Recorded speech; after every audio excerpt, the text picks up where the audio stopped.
All right, a new study shows most of us feel good about our finances for 2022, but there are some concerns weighing us down. Joining us now to break down some of those concerns is Stacey Watson from Fidelity Investments. Welcome, Stacey.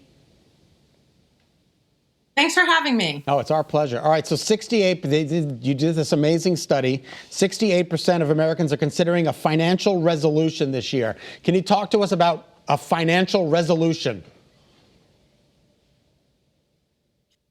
Yes. A financial resolution can be a great way to kickstart the year, and that may be why 7 in 10 Americans are making one. And the types of resolutions people are making are typical to past years, which save more, pay down debt, and spend less.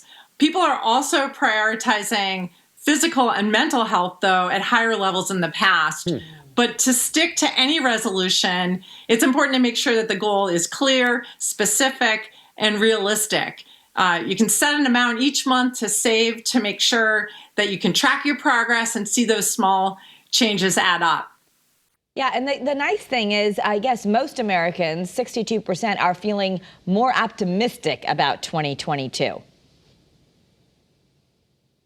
Well, the financial actions that people took at the start of the pandemic out of necessity, like budgeting and building back their emergency savings, have now become permanent habits by choice. And people have just gotten a lot better at setting goals. And that's creating this feeling of hope. More than 6 in 10 Americans feel optimistic about the future despite all the unknowns. Stacey, what are some of the things that are weighing us down, like that are going to be a hindrance to us? Well, of those who said they were in worse financial shape this past year, the number one reason was inflation. And rising prices remain the top concern, along with unexpected expenses and COVID's impact on the economy overall. But that said, 34% of people feel they're in better financial shape now compared to 2020. And that's due to focusing on things that are within their control, like saving more, budgeting better, and working more hours. But the prevailing sentiment for 2022 is still cautious optimism.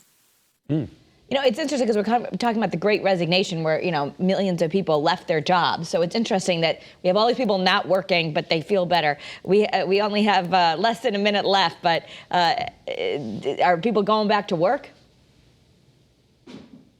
Well, we can expect to hear more about the Great Resignation, and that's particularly true among younger generations. Almost half of the next generation that's currently employed is looking to change jobs in the year ahead, and they're doing it for reasons that are values-based, stress level, flexibility, all top motivators. Yeah. But our advice is this: before you make a change, consider all of your options and consider your total compensation. Absolutely. Stacey, thank you so much. Happy New Year. Thanks, Stacey.